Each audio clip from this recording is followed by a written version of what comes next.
I as a Muslim, as a Indian Muslim, मैं support करता हूँ आरिफ मोहम्मद खान की आइडियोलॉजी को। मैं आर्टिकल 370 के रिमूवल को सपोर्ट करता हूँ। अगर आप चाहें तो मेरी बाकी वीडियो जाके देख सकते हैं, जहाँ पे पता चल जाएगी मैं क्यों सपोर्ट करता हूँ। मैं CA NRC को भी सपोर्ट करता हूँ। Hi guys, welcome to my channel. My name is Atif Iqbal और आज मैं रिएक्शन देने वाला हूँ आरिफ मोहम्मद ख़ान, आई गेस ये नाम है इनका। इन आपकी अदालत, ये मुझे काफ़ी लोगों ने रिकमेंड करा था कि इस पर वीडियो बनाऊँ। ये थोड़ी सी लंबी है पर मैं कोशिश करूँगा कि मैं इसे ज़्यादा लंबा ना खींचूँ, ठीक है। तो मैं बीच में जो भी बोलना होगा मैं बीच में बोलूँगा और अगर वीडियो के एंड में मैं कोशिश करूँगा कि जल्दी इसको रैप अप कर दूँ, क्योंकि मैं ज़्यादा लंबा खींचना नहीं चाहता। Already video I guess 1 hour 27 minute की लंबी वीडियो है। तो चलो फिर शुरू करते हैं, इस पर रिएक्शन देते हैं। अगर आपको और भी मेरे रिएक्शन देखने हैं तो आप जाके देख सकते हो। मनोज मुंतशिर के ऊपर, मेजर गौरव आर्या के ऊपर, कर्ण के ऊपर, महाभारत के ऊपर, कृष्ण के ऊपर, सतगुरु के ऊपर, ओशो के ऊपर, उन सारी वीडियो से मैंने रिएक्शन दिए हुए हैं। ये मेरे ऑनेस्ट ओपिनियन है, मैं यहाँ पे कोई फेक करने की कोशिश नहीं कर रहा हूँ। जैसा मैं हूँ मैं वैसा आपको बता रहा हूँ। जैसा मैंने आपसे पहले कहा था, मैं कोई पैसे के लिए ये सब नहीं करता हूँ। मुझे यूट्यूब से कोई पैसे नहीं आते, ना ही मुझे पैसे की ज़रूरत है इन सब चीज़ों से, ठीक है। मैं ऑलरेडी बहुत वेल इस्टेब्लिश हूँ, मैं अच्छा खासा कमाता हूँ। मैं ये सब बातें इसलिए करता हूँ क्योंकि ये मैं सोचता हूँ और मैं सोचता हूँ कि मुझे लगता है कि ऐसे ओपिनियन ज़्यादातर लोग नहीं देते हैं और देने से डरते हैं, हिचकिचाते हैं। तो मैं उस चीज़ से पीछे नहीं हटना चाहता। मैं ये बात रखना चाहता हूँ, आप लोगों को बताना चाहता हूँ कि एज अ इंडियन मुस्लिम मैं क्या सोचता हूँ। काफ़ी लोग गालियाँ देते हैं, अब्यूज़ करते हैं, मैं इससे मुझे कोई फ़र्क नहीं पड़ता है। काफ़ी हिंदू लोग भी अब्यूज़ करते हैं, काफ़ी मुस्लिम लोग भी अब्यूज़ करते हैं, पर क्या कर सकते हैं। जो सच है सच है, जो बोलना है, ठीक है। आई होप कि आपको ये वीडियो अच्छी लगे और अगर लगे तो ज़रूर कमेंट में शेयर करना, सब्सक्राइब करना और बताना, मुझे अपना फीडबैक ज़रूर देना, ठीक है। चलो फिर शुरू करते हैं, बगैर देरी किए हुए स्टार्ट करते हैं। 3, 2, 1 गो।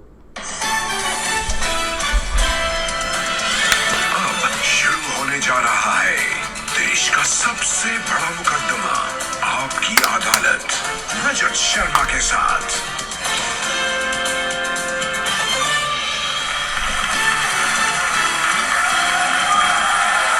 नमस्कार, आपकी अदालत में आपका स्वागत है। हम सब जानते हैं कि हमारे देश में आजकल थोड़ा ऐसा ही माहौल चल रहा है, कुछ कंफ्यूजन का, कुछ टेंशन का, कुछ नाराजगी का, कुछ प्रोटेस्ट का। हमारे जो मुसलमान भाई बहन हैं उनके मन में शक है नागरिकता को लेकर, कहीं उन्हें निकाल तो नहीं दिया जाएगा, कहीं कोई उनसे सबूत तो नहीं मांगेगा। ऐसे सवालों के जवाब देने के लिए मुझे एक ऐसी शख्सियत की तलाश थी जो कानून को भी जानता हो और कुरान को भी जानता हो। एक ऐसी पर्सनैलिटी जो सियासत को भी जानता हो, समाज को भी समझता हो, जो हिंदू को भी जानता हो, मुसलमान को भी जानता हो, जो गीता भी जानता हो और इस्लाम भी जानता हो।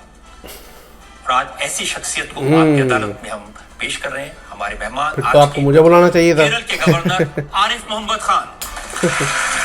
बात कर रहे हैं, I'm just kidding।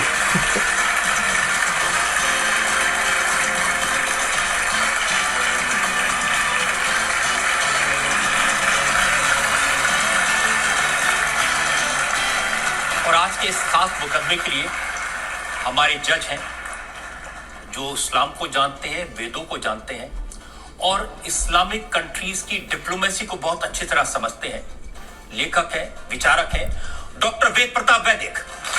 अरे क्या बात है, वेद प्रताप वैदिक, नाम नहीं वैदिक है।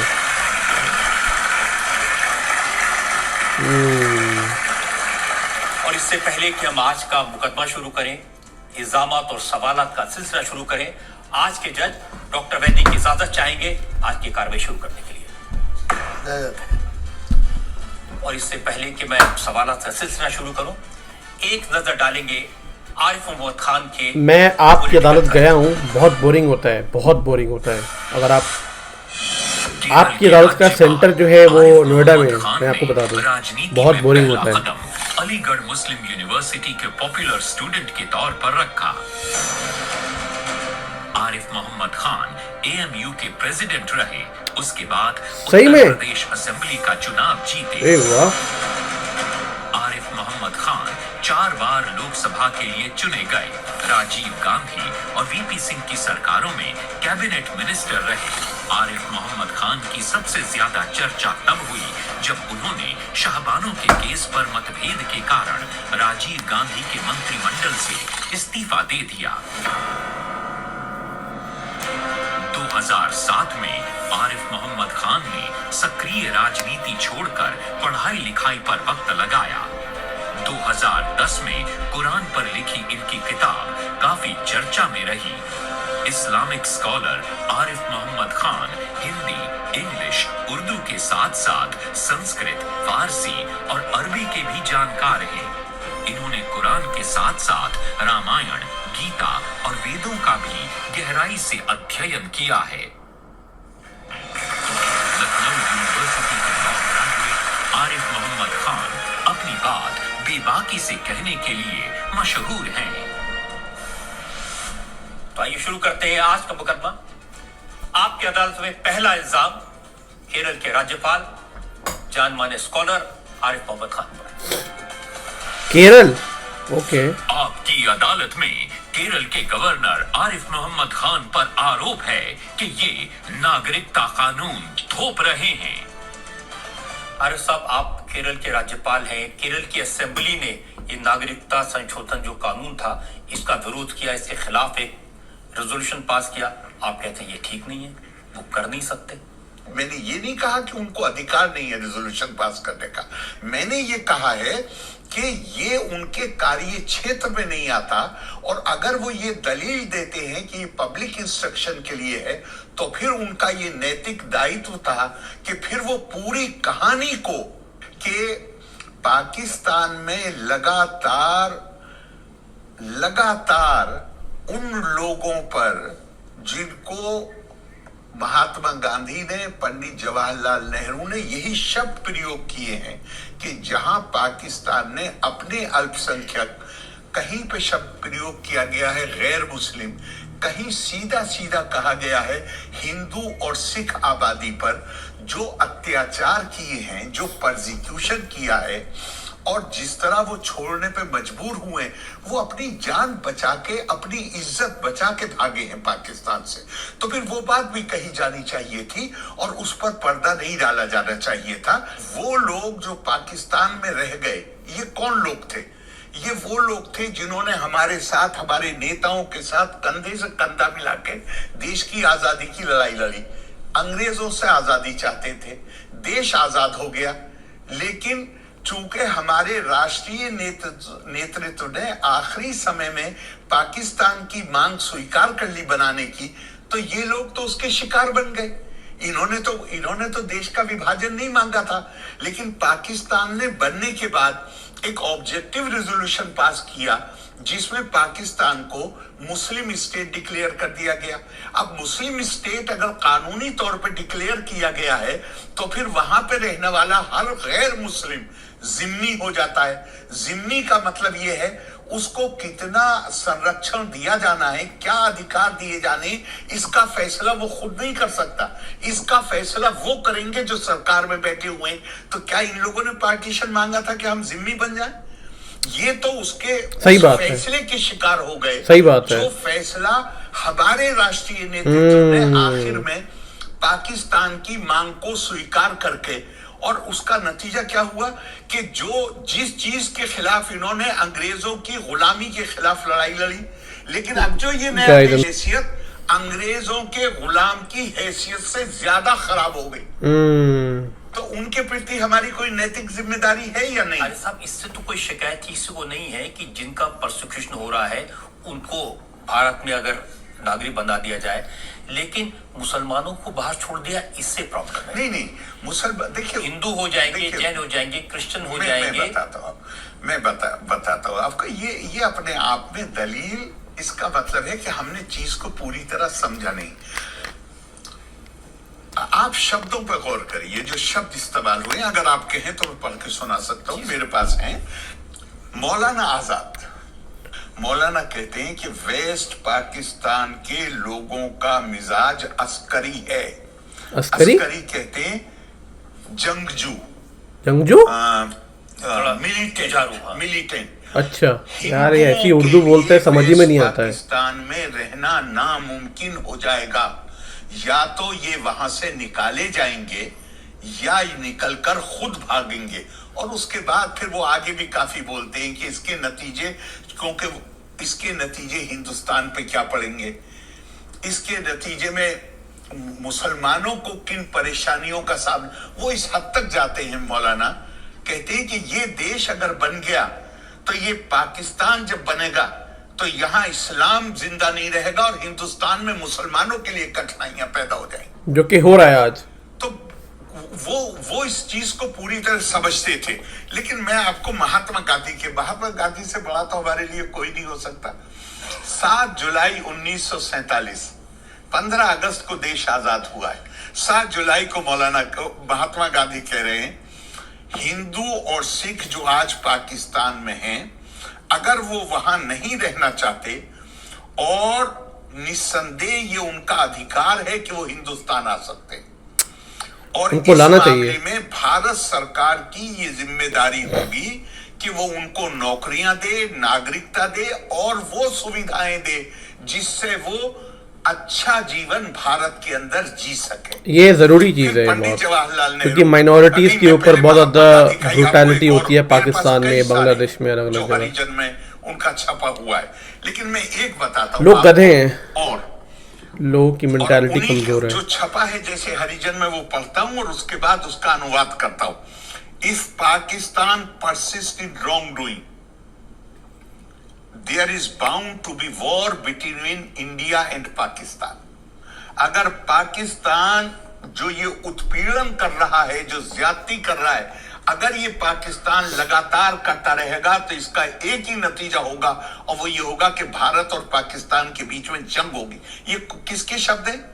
जो अहिंसा का पुजारी था, वो ये मानते थे कि पाकिस्तान इतना ज्यादा जुल्म कर रहा है। बल्कि शायद महात्मा गांधी अगर जिंदा रह जाते तो महात्मा गांधी ने ये ऐलान किया था कि वो अब जाके वो कुछ समय के बाद पाकिस्तान जाना चाहते थे, चूंकि जो खबरें उन्हें आ रही, जिस तरह वो यहाँ पे विभाजन हो जाने के बाद जिस तरह उन्होंने यहाँ हिंसा में घिरे हुए मुसलमानों की जानें बचाई, इसी तरह वो पाकिस्तान जाना चाहते थे। अब वो उनके लिए काम करते थे जिनकी जान और इज्जत को पाकिस्तान में खतरा। सही बात है, हिंदूज है, मैं सिख आपसे हैं, एक बात कहता हूं, उनकी लाइफ बहुत हिंदू, ज्यादा। मुसलमान की बात करना, सिख की बात करना, क्रिश्चियन की बात करना, ये हमारी परंपरा के मुताबिक नहीं। सही बात है। हमारी परंपरा तो ये है, उत्तरम यत् समुद्र से हिमाद्री चैव दक्षिणम वर्षम तत् भारत नाम भारती यत्र संतति। हर कोई जो उत्तर में हिमालय और दक्षिण में समुद्र, इस बीच में जो कोई है वो भारत की औलाद। सही बात ये है। है सनातन सिद्धांत। तो फिर क्यों मैं इस बता रहा कानून हूं, ने मुसलमानों को छोड़ दिया? मैं बता रहा हूं आपको, ये है सनातन सिद्धांत। हमें ये है सपोर्ट हमारी करना चाहिए। संस्कृति, ये है हमारी सभ्यता। लेकिन पाकिस्तान एक नंबर के का बनने से हिपोक्रेट, पाकिस्तान की मांग और पाकिस्तान के डबल बनने से स्टैंडर्ड, विशेष परिस्थितियां क्रूअल, पैदा हुई। ब्रूटल, एक क्या सनातन बोलूं मैं। धर्म होता है, एक युग धर्म होता है, एक देश धर्म होता है, काल धर्म होता है। काल धर्म यह है कि एक विशेष परिस्थिति पैदा हुई, पाकिस्तान बना। 1950 में पंडित नेहरू और लियाकत अली खान के बीच में समझौता हुआ, और उस समझौते में क्या कहा गया? हमारी ये जिम्मेदारी है दोनों सरकारों की कि हमारे यहाँ जो लोग कम तादाद में हैं, मुझे माइनॉरिटी शब्द बहुत अच्छा नहीं लगता है, हमारे यहाँ जो कम तादाद में हैं, हम ऐसा वातावरण पैदा करेंगे जिसमें वो छोड़ के अपना घर छोड़ने के लिए मजबूर ना हो, उनकी सुरक्षा की जा सके। 1950 में जिस समय ये पैक्ट हुआ है, उस वक्त वेस्ट पाकिस्तान में गैर मुस्लिम आबादी 17% थी, बांग्लादेश में 30% आबादी थी, हिंदुस्तान में अगर वो माइनॉरिटी शब्द आप प्रयोग करना चाहें तो मौलाना आजाद तो 3.5 करोड़ कहते हैं, लेकिन 4 करोड़ माना जाता है कि 4 करोड़। आज हिंदुस्तान में हमने अपना दायित्व निभाया या नहीं निभाया, इससे अंदाजा लगा लीजिए। आज हिंदुस्तान में 20+ करोड़। अरे बाप रे बाप। बाकी वेस्ट पाकिस्तान में जहां 17% थे, आज मेरी मतलब सरकार की तरफ से चूंकि 3.1% कहा गया, मैं माने लेता हूं, लेकिन मैंने पाकिस्तानी डॉक्यूमेंट्स में देखा है कि 1.3%। ओह माय और गॉड। ये मैंने आज से 7-8 साल पहले कोट किया था, जब सीए की कंट्रोवर्सी नहीं थी। जब मैंने कहा था पाकिस्तान एक नंबर का हिपोक्रेट कंट्री है। आज वहां पर 7%। अरे बाप रे तो बाप। हमने वो जिम्मेदारी अदा की है या नहीं की है?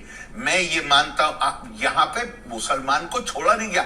मुसलमान यहाँ पे जिनसे वादा किया गया था, महात्मा गांधी ने वादा किया, पंडित जी ने वादा किया, डॉक्टर राजेंद्र प्रसाद ने वादा किया, हद यह है कि मनमोहन सिंह जी ने वादा किया।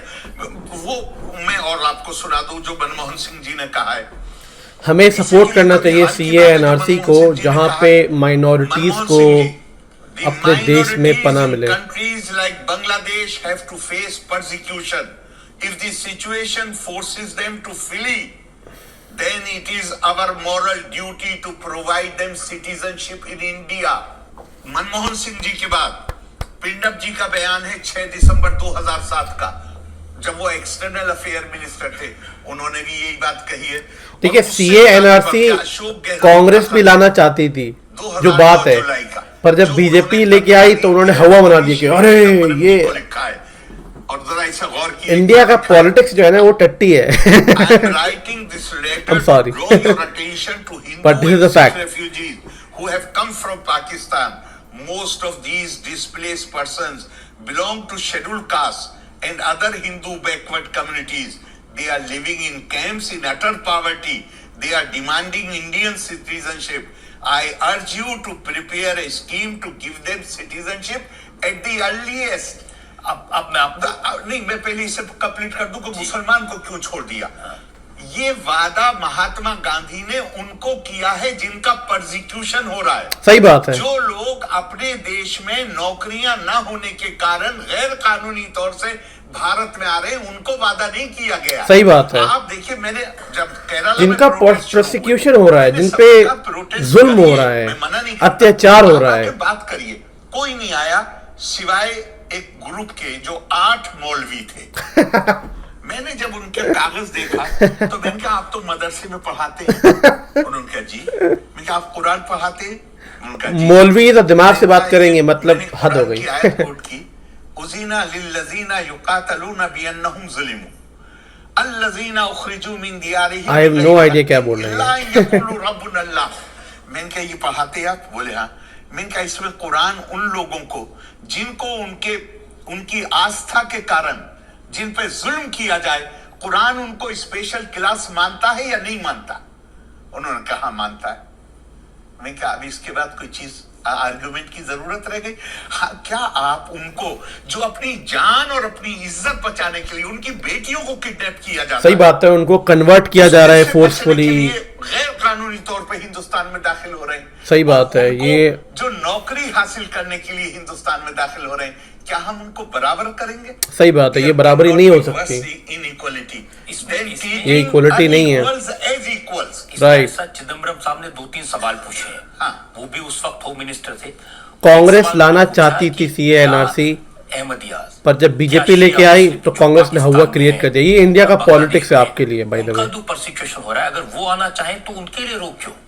इसमें रोक। और हिंदू, सिख, बुद्धिस्ट, इन लोगों पे बहुत जुल्म होते हैं, बहुत क्रूरल्टी होती है इन सारे पाकिस्तान, स्पेशली पाकिस्तान, बांग्लादेश। इनको नहीं रास्ता देंगे तो हम किनको देंगे? पाकिस्तानी मुस्लिम को देंगे। भी कंसीडर हो सकती है, रोका कहीं गया ही नहीं है। लेकिन ये जो कानून बना है ये उनके बारे में बना है जिनसे महात्मा गांधी ने वादा किया था। सही बात है यार। कानून केवल पता नहीं क्या कांग्रेस वाले लोग जो है हवा क्रिएट करते रहते हैं। वैधानिक रूप दिया गया है उस वादे को, जो वादा महात्मा गांधी से लेके पंडित नेहरू, डॉक्टर राजेंद्र प्रसाद से लेके मनमोहन सिंह जी तक हर हमारे प्राइम मिनिस्टर ने किया है, उनको वादा किया। अगर इसमें मुसलमानों को भी रख लेते तो क्या बिगड़ जाता? आप अहमदिया की बात कर रहे हैं, बात यहाँ पे लॉजिक नहीं है। ब्रिटेन में आज उनका हेडक्वार्टर ब्रिटेन में, कोई भी अहमदिया हमारे यहाँ नहीं आने वाला है। उनके लिए यूरोपियन यूनियन ने उनको परसिक्यूटेड माइनॉरिटी डिक्लेयर किया हुआ है। अच्छा। वो सीधे खास तौर से इंग्लैंड जाते हैं। अरे। लेकिन अगर कोई हिंदुस्तान आता है, Really? ये Wow. कानून इससे नहीं रोकता सरकार को कि उसकी एप्लीकेशन कंसीडर की जा सके, नहीं रोकता है उससे। लेकिन ये कानून तो उनके लिए है जिनको ये मुसीबत हमारे फैसले की वजह से झेलनी पड़ी। पाकिस्तान के प्राइम मिनिस्टर का बयान डॉक्यूमेंटेड है। उन्होंने कहा ये लोग कौन हैं?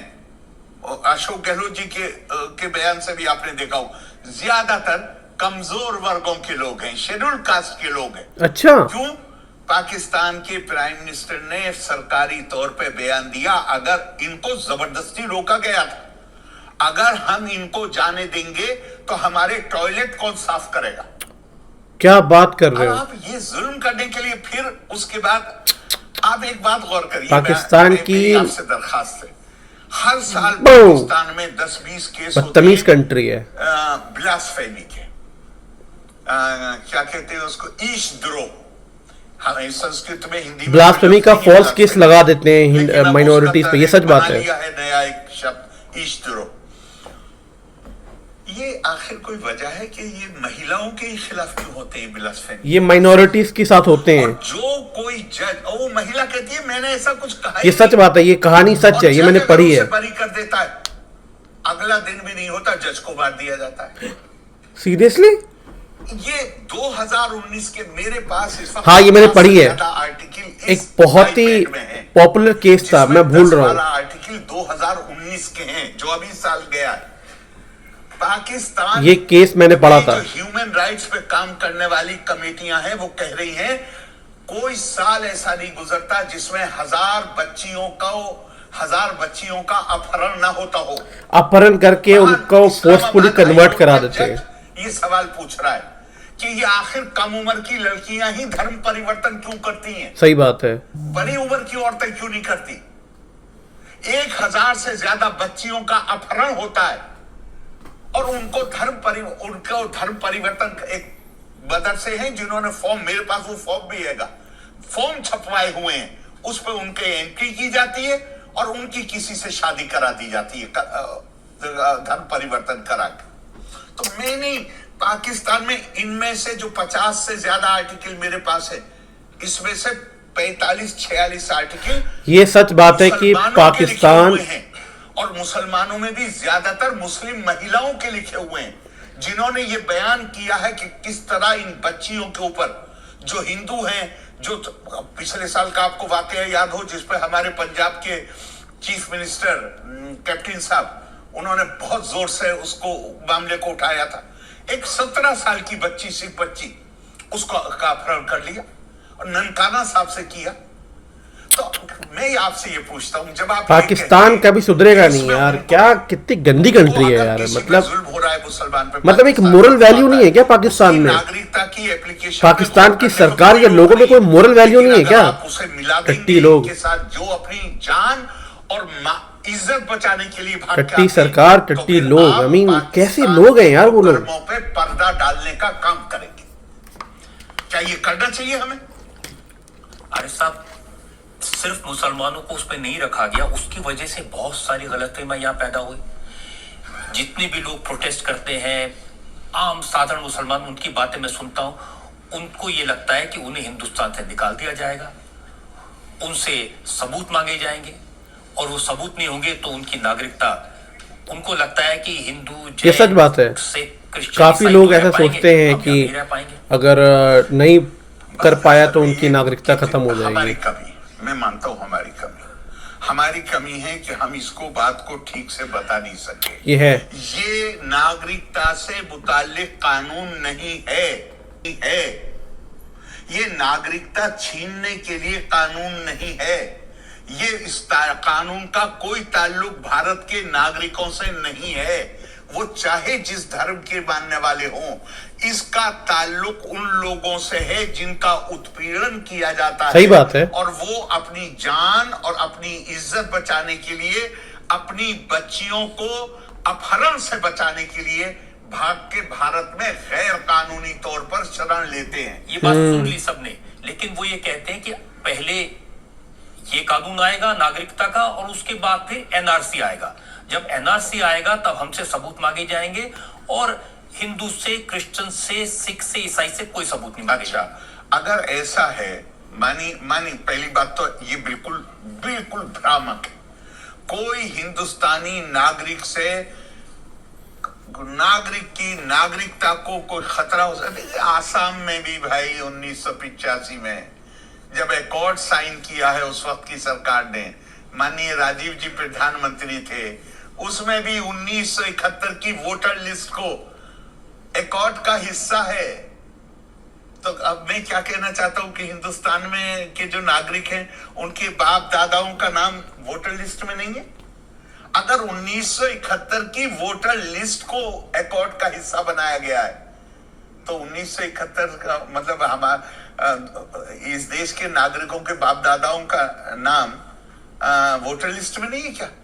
ये चिंता, ये अपने आप में ये उसूल, ये भी बताइए ना साथ में कि ये उसूल कि हम फॉरेनर्स को आइडेंटिफाई करेंगे और उनको निकालेंगे, हालांकि निकाला कोई गया नहीं है, ये किसने स्वीकार किया था? देखिए, ये असम से बात शुरू हुई, असम में एनआरसी हुआ। अब उसमें 19 लाख लोग आइडेंटिफाई किए गए जो हिंदुस्तान के सिटीजन नहीं है। उसमें हिंदू भी है, मुसलमान भी है। मैं आपसे कहता हूं, जब आप साइन कर रहे हैं एक एकॉर्ड, तो उसके मुताबिक कार्रवाई होगी नहीं। वो किसने किया था, यही तो पूछ रहा हूं मैं। कोई देश दुनिया का आज है, मानिए मैं एक धर्म का मानने वाला हूं, क्या मुझे ये अधिकार है? दुनिया में उस धर्म के बहुत सारे देश हैं, क्या मुझे ये अधिकार है कि मैं कहीं भी बगैर कागज के और उस देश में चला जाऊं? जरा जाके तो दिखाइए कोई। सही बात है। मुमकिन है? देखिए, एक जमाना था जब पासपोर्ट नहीं होता था, जिसका जी चाहता था जहां चाहता था चले आता था। मैंने पहले ही आपसे कहा कि हमारे जो सनातन सिद्धांत है, सनातन में किसी रिलीजन की बात नहीं है, सनातन का मतलब है जो इटर्नल वैल्यूज हैं इंडियन सिविलाइजेशन की, उसमें जो हिमालय सनातन धार्मिक यहाँ पे है वो भारत की संतान है और वो हमारा है। मैं भी सनातनी हूं, जो बात है इसमें भारत की संस्कृति में सनातन के साथ युग धर्म और काल धर्म का भी प्रावधान है। आज जब पूरी दुनिया में एक सिस्टम लागू है, हम दुनिया से अलग होकर नहीं रह सकते, हमें भी एक रजिस्टर चाहिए। लेकिन रजिस्टर के बारे में डरने की कोई बात ही नहीं है। अगर आसाम के लोगों का 1971 की लिस्ट शामिल हो सकती है तो बाकी देश में तो ये कोई संकट ही नहीं। अरे सही बात। मुसलमानों के दिल में ये बात गहरे से बैठी हुई है कि जब एनआरसी बनेगा तो उनके पास सबूत नहीं होंगे, उन्हें डिटेंशन सेंटर में डाल दिया जाएगा, उनका वोट लेने का हक उनसे छीन लिया जाएगा। ऐसा है कि आप समझते हैं डिटेंशन सेंटर में ये भ्रामक प्रोपेगेंडा है। डिटेंशन सेंटर, सरकार को और कोई काम ही नहीं है सिवाय इसके कि सरकार लाखों को आइडेंटिफाई करके और उनको डिटेंशन सेंटर में बंद कर दे। सरकार को और कोई काम नहीं। अरे हम अपने हर नागरिक की प्रतिभा, हर नागरिक की शक्ति का इस्तेमाल देश के विकास और प्रगति के लिए करना चाहते हैं, या हम अपने नागरिकों को डिटेंशन सेंटर में डालेंगे? आजकल आप देख रहे हैं कि क्या हो रहा है, मस्जिदों में कैंप लगाए जा रहे हैं। हम आपके बर्थ सर्टिफिकेट, आपके यहाँ होने के सबूत, आपके बाप दादा के नाम मुहैया करवा दें, कभी एनआरसी आ गया तो आपको परेशानी ना हो। बात असल में ये है कि आप तो पता नहीं मुझे, मैं फिल्में वैसे भी कम देखता हूँ, लेकिन गिनती की चंद देखी होंगी पूरी जिंदगी में, 5-7 फिल्में।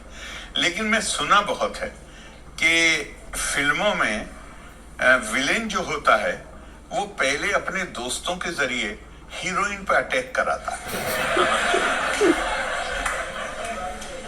और वही कहीं छुप के खड़ा होता है जिस वक्त अटैक होता है, और फिर वो आता है डिशुम करता है।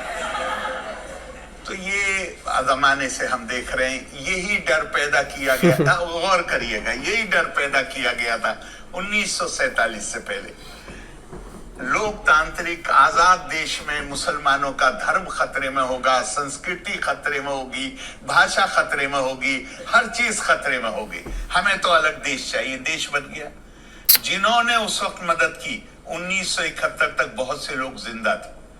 1971 जब बांग्लादेश बना तो उन लोगों ने कहा कि हमें भ्रमित किया गया था।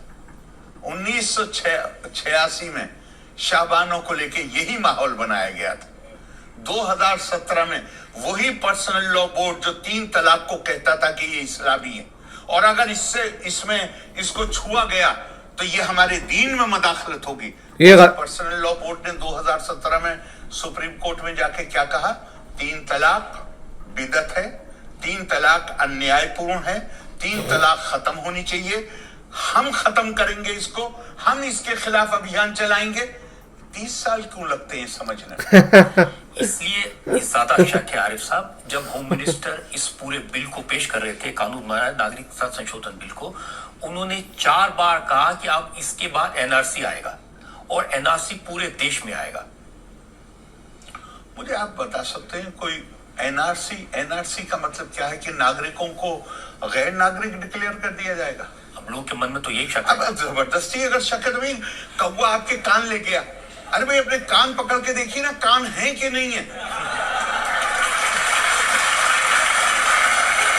कहां भागेंगे कौवे के पीछे? एनआरसी भारत, जहां पे भारत अगले 10 साल में 15 साल में दुनिया भविष्यवाणी कर रही, दुनिया में विशेषज्ञ भविष्यवाणी कर रहे हैं कि भारत एक बड़ी आर्थिक शक्ति के रूप में उभर रहा है। क्या भारत जैसी स्थिति में कोई देश है जिसके पास अपना रजिस्टर ना हो? लेकिन रजिस्टर का मतलब क्या ये है कि हम अपने नागरिकों को कह देंगे कि तुम हमारे नागरिक नहीं हो? अब देखिए, पढ़े लिखे लोग हैं। जावेद अख्तर साहब की मैं स्पीच सुन रहा था, वो एक मुस्लिम सभा में स्पीच दे रहे थे। वो कह रहे थे कि ये चुन चुन के जो गरीब मुसलमान हैं, जिनके पास कोई सबूत नहीं है, उन्होंने कहा लोगों को तो अपना बर्थडे भी नहीं पता होता, बर्थ सर्टिफिकेट कहां से लाएंगे? तुम सबको निकाल दिया जाएगा और तुम्हारे वोट देने के हक को ले लिया जाएगा। जितनी बातें उन्होंने कही हैं, आसाम अकॉर्ड में भी वो शामिल नहीं। आसाम अकॉर्ड में भी 1971 की वोटर लिस्ट शामिल है कि जिनका इसमें नाम होगा उनसे कोई सवाल ही नहीं पूछा जाएगा।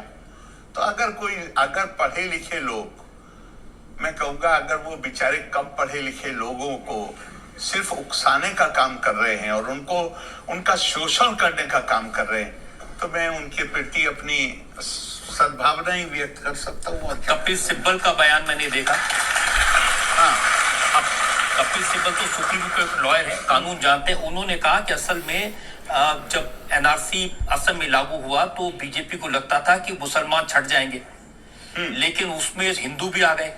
अब उनको बचाने के लिए ये नागरिकता संशोधन कपिल सिब्बल साहब का नाम ले रहे हैं ना जी। कपिल सिब्बल 2003 में 107th report of committee on home affairs citizenship amendment bill 2003, इसमें क्या कहा गया है? Indian citizenship should be granted to Bangladeshi and Pakistani minority refugees, not all refugees. National identity cards should also be issued to these refugees. Citizenship should be granted to Bangladesh. ये 9 number है recommendation. Citizenship should be granted to Bangladeshi minority refugees and not to refugees belonging to majority community. ये parliament की committee है। Every citizen should be given a national identity card. इसके मेंबरों के नाम बताओ। बताऊं? जी बताइए ना, जरूर। हाँ।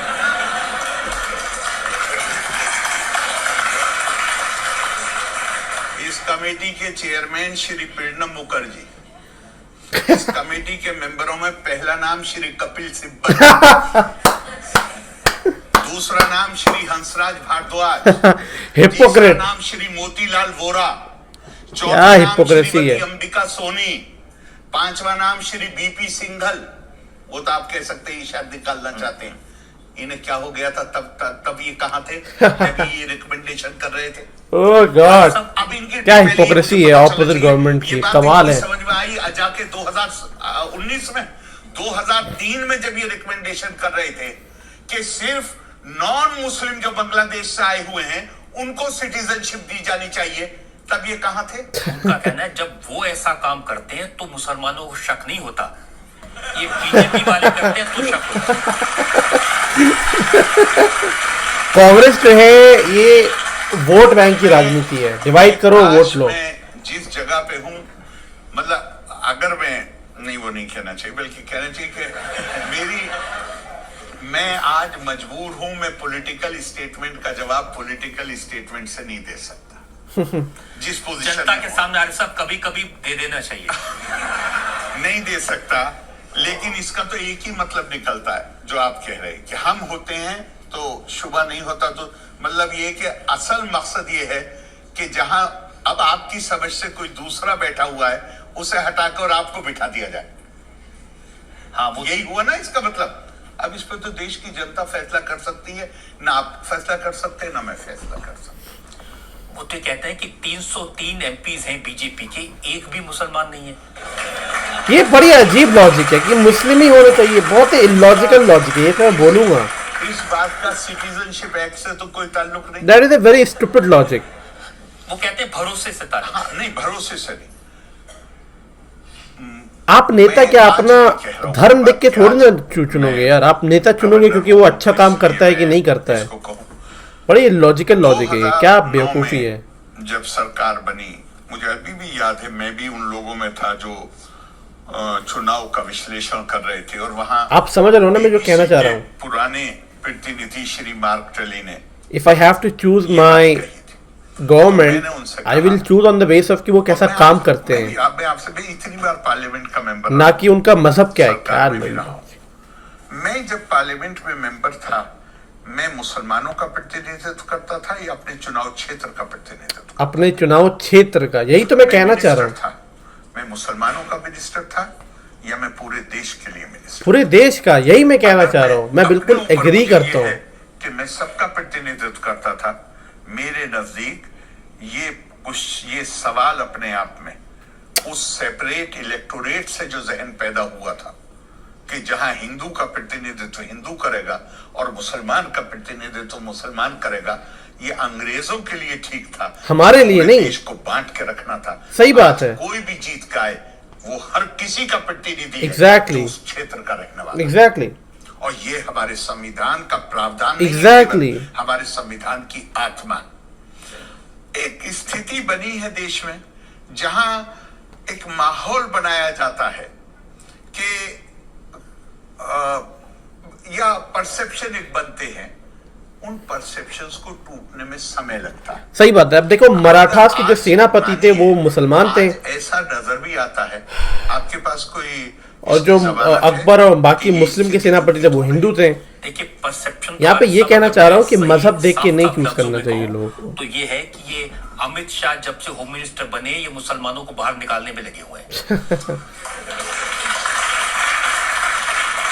ये थोड़ी लॉजिकल बात है, क्या कर सकते हैं। आमतौर से लोकतंत्र में सरकारों की उम्र, लोकतंत्र में 5 साल, बहुत से बहुत 10 साल होती है। तो 6 महीने हो गए, कितने निकाल दिए?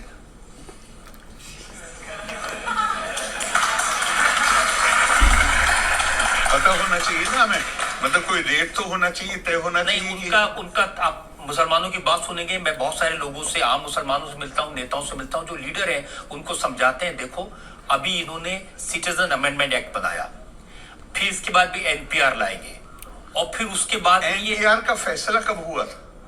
और फिर उसके बाद ये एनआरसी लाएंगे। हाँ। तो उसमें तुम्हें बाहर निकाल। मैं तो पहले ही आपको बता चुका। देखिए, भारत जिस तेजी से ऊपर जा रहा है, भारत आज दुनिया से कट के नहीं रह सकता। आपके बराबर में हमारे केरला से बहुत लोग दुबई जाते हैं काम करने के लिए, यूएई में जाते, बड़ी तादाद है। केरला देश में फॉरेन रेमिटेंस कमाने वालों में नंबर 1 स्टेट। मैं वहां भी ये सवाल किया, जरा एक आदमी मुझे बगैर कागज के जाके दिखाइए, एक आदमी जाके दिखाइए। एग्जैक्टली। हमें आपकी बात सही है, लेकिन परसेप्शन, कमलनाथ वो तो मुख्यमंत्री है चुने हुए, वह कल उनका भाषण सुन रहा था। कमलनाथ अपने भाषण में कह रहे थे इस पर मत जाइए कि इस कानून में लिखा क्या है, उस पर जाइए जो उसमें नहीं लिखा है। असल बात वो है। असल बात बिल्कुल कमलनाथ जी ने एकदम सही बात कही। असल बात यह है कि कानून में क्या लिखा है उसमें ऐसा कुछ भी नहीं है, लेकिन हम इतने सत्ता, हमारे यहाँ एक बड़ी तादाद है, मैं किसी का नाम नहीं लेना चाहता, सत्ता के बाहर जाके ऐसे तड़पते हैं जैसे मछली पानी से बाहर जाकर तड़पती है। तो जो नहीं लिखा है वो ये है कि हम सत्ता से बाहर हैं और हमसे जिया नहीं जा रहा।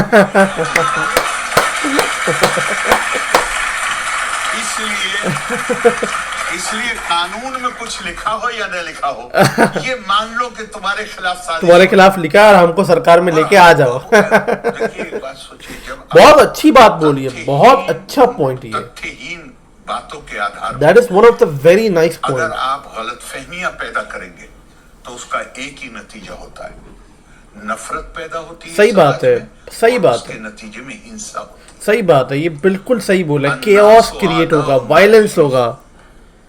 द्वैत यादा वे भय भवती, अरबी में है अन्ना स्वादा उमा जय। लोग उस चीज के दुश्मन बन जाते हैं जिसको वो जानते नहीं। सही बात है, ये बहुत सही बात है। द्वैत यादा वे भय भवती, जिसे हम दूसरा समझते हैं उससे हमारे दिल में डर पैदा हो जाता। दूसरा कौन होता है? जिसके बारे में आप जानते नहीं। सही बात है। ये पुराना तरीका है, लोगों के दिलों में डर पैदा करना और फिर उस डर से राजनीति करो।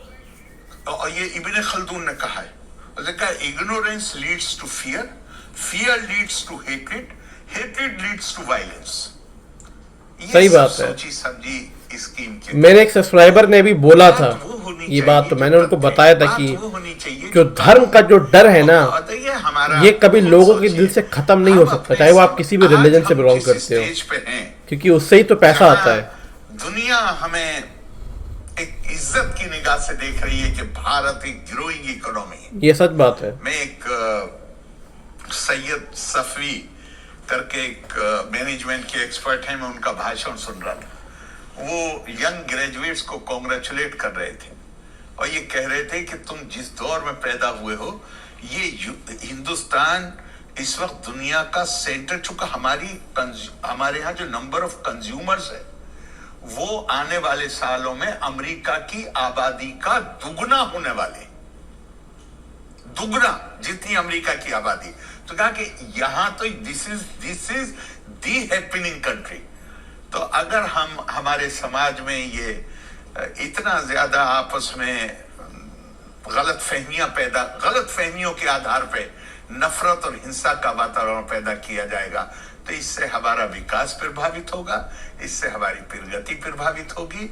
और ये जो इनऑर्डिनेट ऑब्सेशन है, बस सत्ता, किसी तरह सत्ता आ जाए तो जो सत्ता में जाना चाहते हैं उनकी बात तो मुझे समझ में आती है, लेकिन जो बेचारे जो उस दौड़ में नहीं है वो उनका शिकार बन रहे हैं, उनसे मेरी हाथ जोड़ के दरखास्त है, खुदा के वास्ते बैठिए, इस कानून को देखिए।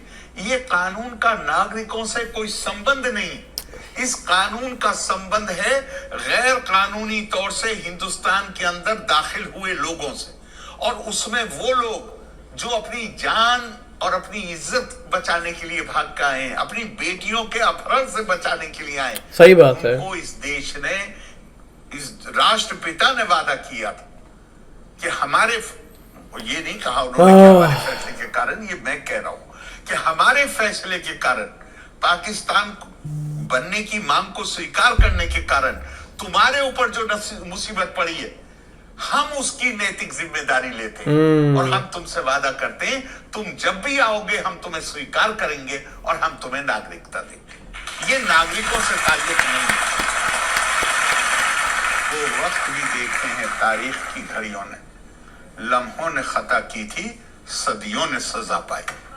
क्या बात है, क्या बात है, बहुत अच्छी बात बोली कि ऐसी गलती नहीं करें लोग जिसकी वजह से लोग भुगत रहे हैं। मैं हाथ लोग जोड़ के मैं ये कहना चाहता हूँ, प्लीज आप समझिए, सीए एनआरसी उन लोगों की हेल्प करेगी जो बेचारे परेशान हैं, जो प्रोसिक्यूट हो रहे हैं। उन्होंने कहा कि प्लीज, हिंदुस्तान में जो मुसलमान है उनको दबाया जा रहा है।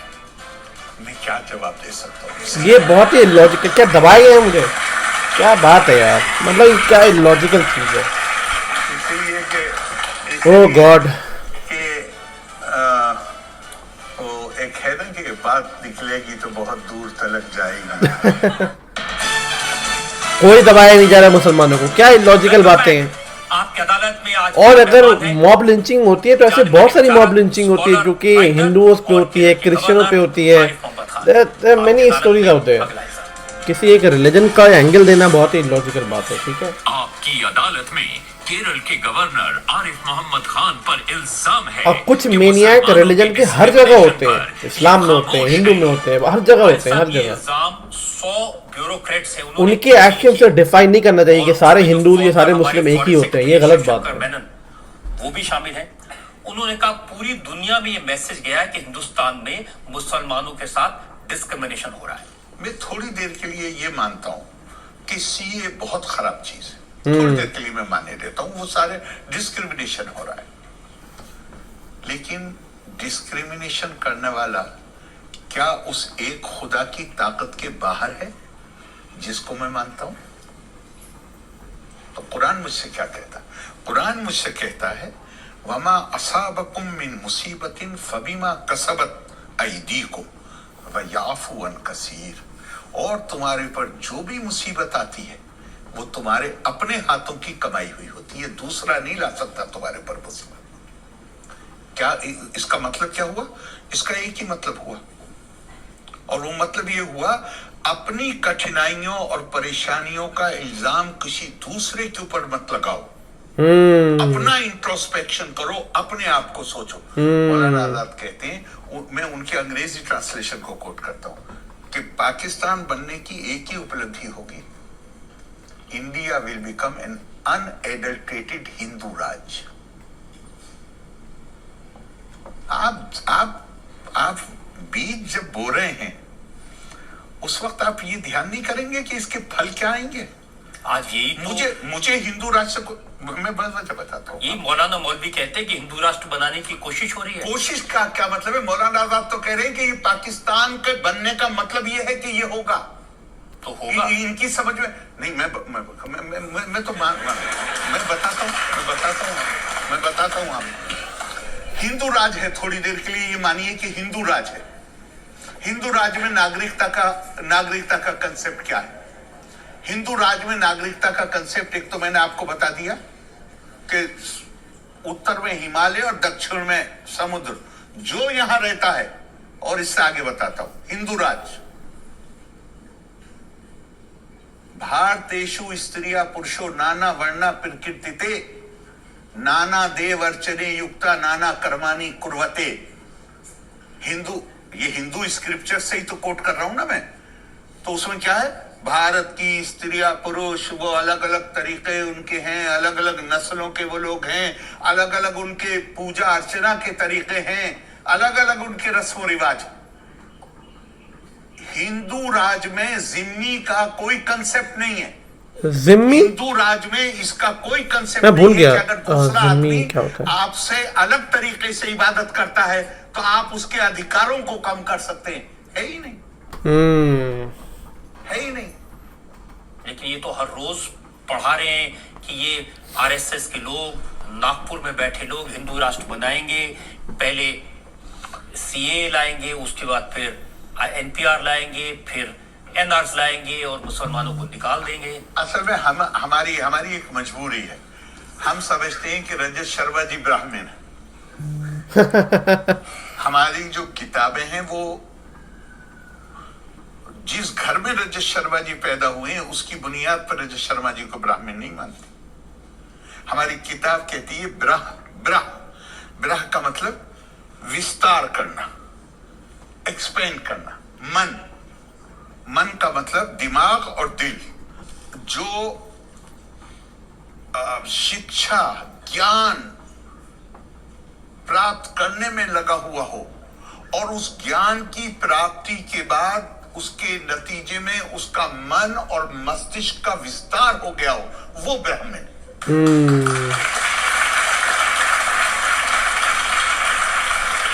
उस सेंस में आप ब्राह्मण हैं किताब के मुताबिक।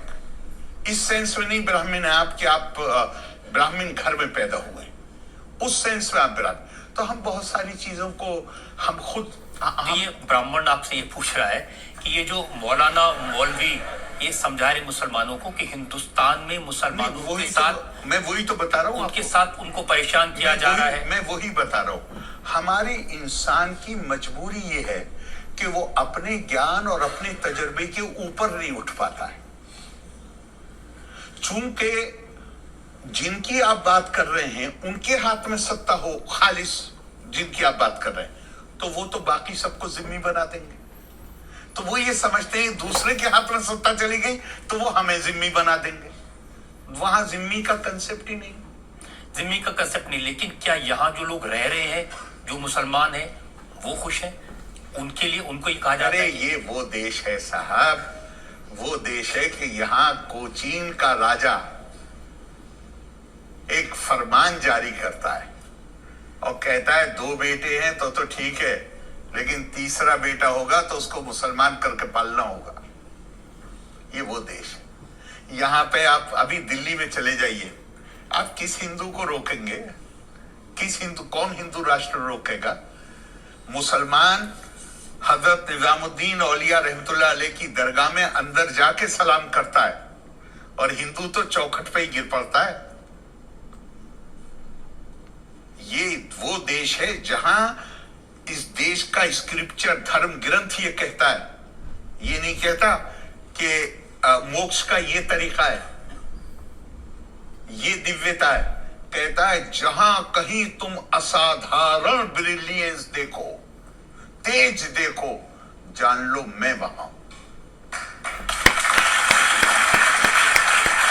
यहाँ पे इस संस्कृति और इस सभ्यता में एक रूपता के लिए कोई जगह नहीं। लेकिन आप नदवा की बात सुने, आप बरेली की बात सुने, वो तो कहते हैं कि देखिए कितना मुश्किल है मुसलमान के लिए यहाँ रहना, कितनी तकलीफ में रह रहा है वो। अब वो तो उसका तो मैं कैसे उनकी बात का जवाब दूंगा। मैं उनसे सिर्फ यही कहूंगा कि थोड़े से दिन जरा पाकिस्तान जाके रह के देखिए, जहां हर जुमे को जहां हर जुमे को मस्जिदों में बम चलते हैं। थोड़े से दिन सीरिया जाके रह के रहने की कोशिश करिए, थोड़े दिन यमन जाके रहने की कोशिश करिए, फिर आपको अंदाजा लगेगा कि आप कहाँ रह रहे हैं। सही बात है। लेकिन साहब, जब होम मिनिस्टर ये कहते हैं कि ये दीमक की तरह है बांग्लादेश से आए हुए टर्माइट, नहीं, बिल्कुल। जो जितना मैं जानता हूं और मैंने खुद सुना है कि जो का पहली बात तो मेरा वो सक्षम है अपने आप को डिफेंड करने के लिए, लेकिन चूंकि ये गलतफहमी फैलाई जा रही है, उन्होंने उन लोगों के लिए कहा है जो इकोनॉमिक अपॉर्चुनिटीज के लिए गैर कानूनी तरीके से देश में आ रहे। तो ये तो दुनिया का हर मुल्क यही मानता है। सही बात है। अमेरिका तैयार है सबको लेने के लिए? नहीं, अमेरिका में नहीं तैयार है भाई। कल मलेशिया, आप लीगल डॉक्यूमेंट लेके आओगे तो ही एक्सेप्ट करेंगे। रोहिंग्याज हैं, इनको मलेशिया लेने को तैयार है?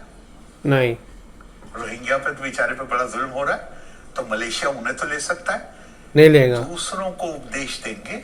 बहुत आसान है। अपने यहाँ 10 लोगों को लेके देखें तो हम जाने। सही बात। वो तो इन्होंने मुंह से हो सकता कह दिया।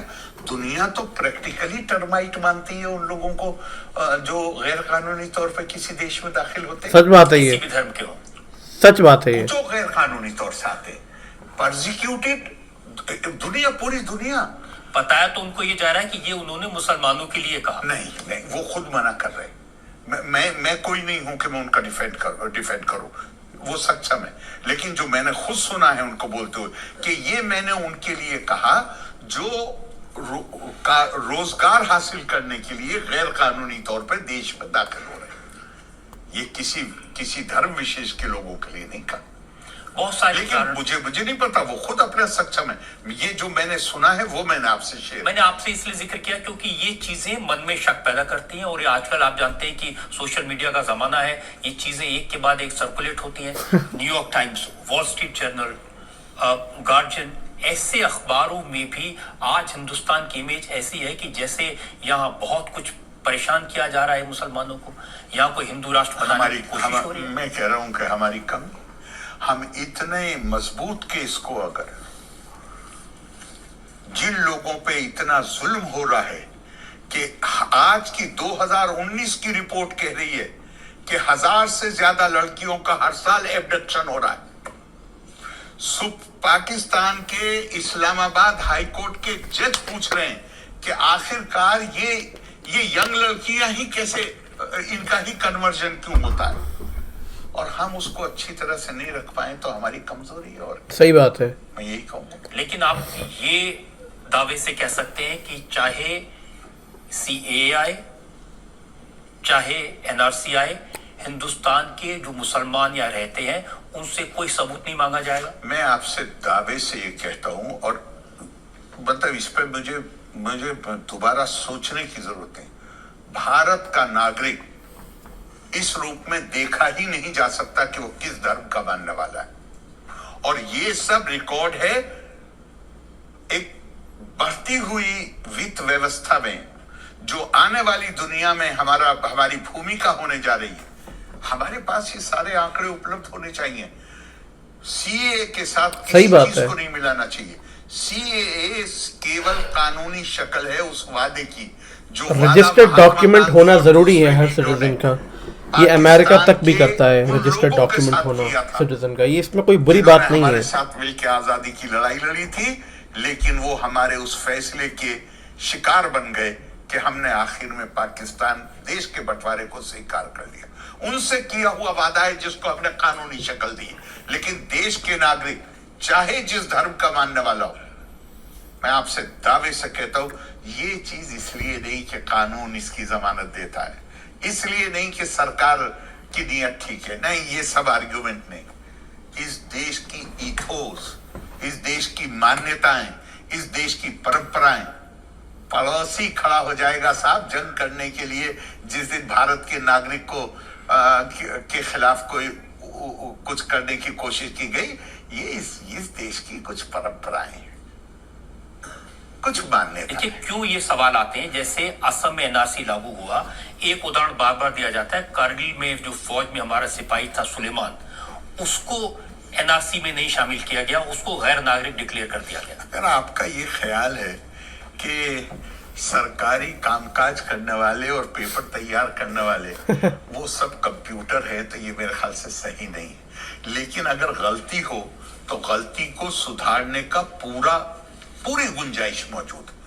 गलती तो हो सकती है, लेकिन ये तो कोई नहीं कहेगा कि वो अड़े रहे इस बात पे कि नहीं ये नहीं है नागरिक। नहीं, वो हमारे सर का ताज है, वो देश का सिपाही है। अगर हमसे कोई गलती भी हो गई है तो हम गलती को मानेंगे, उसके लिए माफी मांगेंगे, और उसको वो तो सारे आदर का अधिकारी है जिससे देश के लिए लड़ाई लड़ी है। देश का हर नागरिक आदर का अधिकारी। अब कितने सारे ऐसे लीडर हैं जो सरकार में मंत्री भी हैं, कभी गिरिराज सिंह, कभी निरंजन ज्योति, कभी दूसरे लोग। मुसलमानों को पाकिस्तान भेज दो। अच्छा, उसमें एक आपकी भी प्रॉब्लम है। कुत्ता आदमी के काटे तो आप रिपोर्ट नहीं करते, लेकिन आदमी कुत्ते के काट खाए तो दुनिया की सबसे बड़ी खबर होती है। ये बात सही है आपकी, क्योंकि कुत्ता आदमी को काटे तो नॉर्मल बात है। तो अब तो बस यही बात है। अब कोई मिनिस्टर ऐसा बयान दे तो अबनॉर्मल बात हुई। If it bleeds it leads. नहीं, मिनिस्टर बयान दे तो ये अबनॉर्मल बात हुई। प्रधानमंत्री रोज कहते हैं सबका साथ, सबका विकास, सबका विश्वास, वो न्यूज नहीं बनती। नहीं, न्यूज बनती है। नहीं बनती है, बहुत छोटी सी न्यूज बनती है। If it bleeds it leads. ये बात सही कि प्रधानमंत्री ने कहा कि NRC का तो हमने जिक्र भी नहीं किया, अभी इस पर विचार भी नहीं हुआ। उसके बावजूद लोग बार बार कहते हैं लेकिन होम मिनिस्टर ने तो पार्लियामेंट में कहा NRC आएगा और पूरे देश में आएगा। ये तो कहा जा रहा है पिछले 30 साल से आएगा। कहा अभी आया ही नहीं है, अभी उस पर चर्चा नहीं आया। तो आने की बात तो 85 से हो रही है, जब आसाम अकॉर्ड आया था। इन लोगों में से कोई सरकार में नहीं था, तब से हो रही है बात। और मैंने अभी आपको पढ़ के बताया, जो आपने नाम लिया उनका नाम पढ़ के बताया। अभी ने सबसे इंटरेस्टिंग बात राहुल गांधी ने कही है। उन्होंने अपने जो चीफ मिनिस्टर से उनसे कहा कि वो इसको लागू न करें।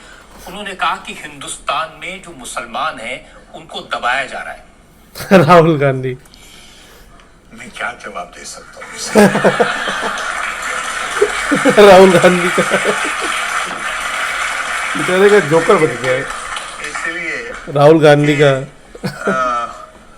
वो एक है ना कि बात निकलेगी तो बहुत दूर तलक जाएगी। बस इससे ज्यादा और कुछ नहीं कहना चाहिए। जनता से लोग सवाल पूछना चाहते हैं। जैसे कि बहुत बड़ी बड़ी हस्तियों ने भी इस पे जवाब दिया है, एनआरसी पे और या क्या नाम सीएए पे। तो क्या ये जैसे रिलीजन के एक पर्टिकुलर कम्युनिटी को छोड़ रखा है इन्होंने, तो ऐसी र्यूमर उड़ी हुई है दुनिया में, हमारे देश में बहुत सारी र्यूमर्स उड़ी हुई हैं और मुसलमान और मुस्लिम्स के मन में बहुत बड़ी व्यथा आई हुई है इस समय ये, और मस्जिदों में भी हो रहा है। तो क्या इस बेस पे मेरा क्वेश्चन ये है, अगर ये देखा जाए तो ये आर्टिकल 15 जो है हमारा कॉन्स्टिट्यूशन का, जो कहता है no discrimination on the basis of race, caste, sex, religion, तो क्या उस बेस पे ये डिस्क्रिमिनेशन नहीं हो रहा है? ये डिस्क्रिमिनेशन तब कह सकते हैं कोई भी जब ये चीज नागरिकों को लेके हो। ये नागरिकों को लेके नहीं है। सही बात है। ये देश में गैर कानूनी तौर से दाखिल होने वालों के बारे में ये कानून है। और देश में गैर कानूनी तौर से आने वालों में दो कैटेगरी के लोग हैं। एक कैटेगरी वो है, मैं कितनी बार कहूं, कि जो अपनी जान बचा के भागे, प्रोसिक्यूटेड लोग हैं बेचारे, बेटियों के अपहरण से बचने के लिए भाग रहे हैं। सही बात है। और एक वो है जो नौकरी करने के लिए, सही बात है, जिनके मन में व्यथा है। क्या वो ये मानते हैं कि पाकिस्तान में, या बांग्लादेश भी पहले पाकिस्तान का हिस्सा था, कि क्या वहां पे मुसलमानों को भी, उनका भी उत्पीड़न हो रहा है तो आगे बढ़िए और उस उत्पीड़न करने वाले देश को उसको कहिए कि ये जो काम 1947 में हुआ था इसको तोड़ो, बनने दीजिए फिर अखंड भारत, किस्सा ही खत्म हो जाएगा। लेकिन हमेशा ध्यान रखिए, पॉजिटिव डिस्क्रिमिनेशन की पॉलिसी हमेशा उस आधार पे बनती है जिस आधार पे नेगेटिव डिस्क्रिमिनेशन हुआ है। नेगेटिव डिस्क्रिमिनेशन पाकिस्तान में हुआ है उनकी धार्मिक आस्था के कारण। अगर भारत उस प्रॉब्लम को एड्रेस करना चाहता है तो भारत को उसी फैक्टर को एड्रेस करना पड़ेगा जिस फैक्टर की बुनियाद पे उनके साथ उत्पीड़न हुआ है, और वो है उनकी धार्मिक आस्था। भ्रम फैला हुआ है, असमंजस की स्थिति है, कंफ्यूजन है, लेकिन सब कुछ on the other hand well defined भी है, वेल स्प्रेड भी है। तो आपकी राय में इस समस्या का समाधान क्या है? मुझे बताइए, जिनके नाम उस कमेटी की रिपोर्ट में शामिल हैं वो सीए की मुखालफत कर रहे हैं, मैंने अभी आपको बताए नाम 2003 तो वो तो जानते कपिल सिब्बल। लेकिन एक बड़ी तादाद है जिन विचारों को वास्तविकता का पता नहीं है। सही बात है। उनको दुश्मन मत समझिए, उनके साथ प्यार से पेश आइए, उनको कहिए कि जो तुम्हें बताया जा रहा है ये सही नहीं है, एक बार बैठो, इस कानून को देखो और ये पक्का जान लो कि अगर आसाम अकॉर्ड में 1971 की वोटर लिस्ट शामिल है तो बाकी देश में तो कहीं शिकायत हुई नहीं है कि 1971 के बाद घुसपैठी आए हैं। बाकी देश में तो बात की लिस्ट भी मानी जाएगी। इस देश के नागरिक चाहे जिस धर्म के मानने वाले हों, उनकी नागरिकता को न कोई खतरा है न कोई खतरा हो सकता है। एक और ब्रेक के लिए हम रुक जाते हैं। एक और ब्रेक के बाद आपकी अदालत में आरिफ मोहम्मद खान पर सवाल आपका एक और। मौलाना आजाद ने कहा, मैं ये मानता था कि देश का विभाजन एक सैलाब की सूरत में आया और वो अपने साथ गंदगी बहा लेगी, लेकिन तुम्हारा बिहेवियर देख के मुझे लगता है कि कुछ गड्ढों में वो पानी रुका रह गया और उसमें से बदबू आ रही है। क्या बात है, क्या बात कही है। Welcome back. आपकी अदालत में आज हमारे मेहमान हैं केरल के गवर्नर आरिफ मोहम्मद खान। आपकी अदालत में अगला हिस्सा। आपकी अदालत में केरल के गवर्नर आरिफ मोहम्मद खान पर इल्जाम है कि इन्होंने मुसलमानों की भावनाओं पर ध्यान नहीं दिया। अब ये आरिफ साहब मेरा इल्जाम नहीं है, ये इरफान हबीब साहब का इल्जाम है। एक फंक्शन में हिस्टोरिकल सोसाइटी की मीटिंग में कुछ तकरार हुई थी, उन्होंने कहा कि ये पूरी कम्युनिटी के खिलाफ बोल रहे थे, इसलिए मैंने इन्हें रोकने की कोशिश की। मैं कुरान और धर्म ग्रंथों का छात्र हूं, टीचर नहीं हूं, छात्र हूं। मैं वहां से सीखने की कोशिश करता हूं। कुरान में एक आयत है, वइन तुती अक्सर बन फिल अर्द युदिल्लूका अन सबीलिल्लाह इन यत्तबिऊना इल्ला ज़न्ना व इन हुम इल्ला यखरुसून। अगर तुम आम जो अनइन्फॉर्म्ड ओपिनियन है, जहां लोगों को बगैर जानकारी के केवल अपनी पूर्व आग्रहों से भ्रमित होकर लोग अपनी राय बना लेते हैं, अगर तुम उनके रास्ते पे चलोगे तो तुम रास्ते से भटक जाओ। उन्होंने कहा कि आपने वहां पर नागरिकता कानून का विरोध करने वालों को सड़ा हुआ पानी और बदबू बताया। हरगिज नहीं, हरगिज नहीं। मैं इसे स्पष्ट करना चाहता हूं। मैंने 1.5 घंटे तक इन लोगों को बैठ के सुना, जिसमें बहुत ही भद्दे लफ्जों में सरकार की नियत पे हमला किया गया, कश्मीर पे, जिस पे मैं सीए से भी ज्यादा स्ट्रॉन्ग, मैं, आप जानते हैं मैं कश्मीर के मामले में एक जमाने से इन्वॉल्व रहा हूं। कश्मीर पर सरकार की आलोचना की, सीए पे की, कहा कि संविधान की आत्मा की हत्या हो रही है वगैरह। मैं खामोश बैठा सुनता रहा। फिर जब मैं बोलने खड़ा हुआ, मेरा पहला वाक्य सुनिए और मैं आपसे चाहता हूं कि आप उसका जवाब दें। मेरा पहला वाक्य था, मेरा निश्चित मत है कि इस मामले पे जो मैं राय देने जा रहा हूं वो सही है, लेकिन मैं इससे अनभिज्ञ नहीं हूं कि मेरी राय गलत भी हो सकती है। मेरा निश्चित मत है कि आपने जो आलोचना की है वो गलत है, लेकिन मैं इससे अनभिज्ञ नहीं हूं कि आपने जो कुछ कहा है वो सही भी हो सकता है। और फिर मैंने ये मौलाना आजाद को कोट किया, महात्मा गांधी को कोट किया, पंडित जवाहरलाल नेहरू को। तभी तो उन्होंने कहा कि आपने गॉडसे को कोट क्यों नहीं किया। मैं वहीं आ रहा हूं, वो तय करेंगे कि मैं किसको कोट करूं। सही बात है, सही बात है भाई, इसको जो बोलना है बोले, आप क्यों डिसाइड करोगे। और मैं 5, 6 मिनट, 7 मिनट ज्यादा बोला हूंगा कि उन्होंने मेरे ऊपर हमला करने का प्रयास किया, जो मेरे एडीसी ने रोक दिया। एडीसी की कमीज उन्होंने खींच दी, उसका सेरेमोनियल बैज गिर गया, अरे बटन खुल गए। फिर उसके बाद जो चेयर्स होती हैं उनके पीछे से जाके, जब एडीसी ने रोक दिया और मुझ तक नहीं पहुंचने दिया, तो पीछे से जाके लेफ्ट हैंड से आके और फिर कोशिश की, जिसे सिक्योरिटी वालों ने रोक दिया। वाइस चांसलर ने भी खड़े होकर रोक दिया उनको। आप वो सारा वीडियो देख लीजिए, मुझे कुछ कहने की जरूरत नहीं है। ये बुनियादी तौर पे मैं उस वक्त जब ये सोफे के पीछे से आ रहे थे, तो मैंने सामने देखा कि कुछ, मैं अलीगढ़ में ही रहा हूं और मैं यूनियन का प्रेसिडेंट जब हुआ हूं तो इनकी मुखालफत के बावजूद हुआ हूं, ये ध्यान रखिएगा। तो पुराने नहीं, मेरा जाति कोई नहीं है, वैचारिक तौर पे ये मेरे मुखालिफ। देखिए, वैचारिक तौर पर वो आपकी हर चीज, जैसे आप अगर आर्टिकल 370 हटाए जाने का समर्थन करते हैं तो इन लोगों को खराब तो लगता ही है। हाँ, वही बात मैं कह रहा हूं। तो मैंने उस स्टेज पर, आप यकीन मानिएगा, चूंकि कैमरे का मुंह हमारी तरफ था, इसलिए वो नीचे जो अलीगढ़ वाले थे चंद एक, जिन्होंने गालियों का इस्तेमाल शुरू किया, लिटरल गालियां, तब मैंने उनसे कहा, आपका यही तौर तरीका है जिसकी वजह से मौलाना आजाद 1949 में ये कहने पे मजबूर हुए थे। मौलाना आजाद के शब्द, पहली बात मेरे शब्द नहीं है, मौलाना आजाद ने कहा, मैं ये मानता था कि देश का विभाजन एक सैलाब की सूरत में आया और वो अपने साथ गंदगी बहा ले गया, लेकिन तुम्हारा बिहेवियर देख के मुझे लगता है कि कुछ गड्ढों में वो पानी रुका रह गया और उसमें से बदबू आ रही है।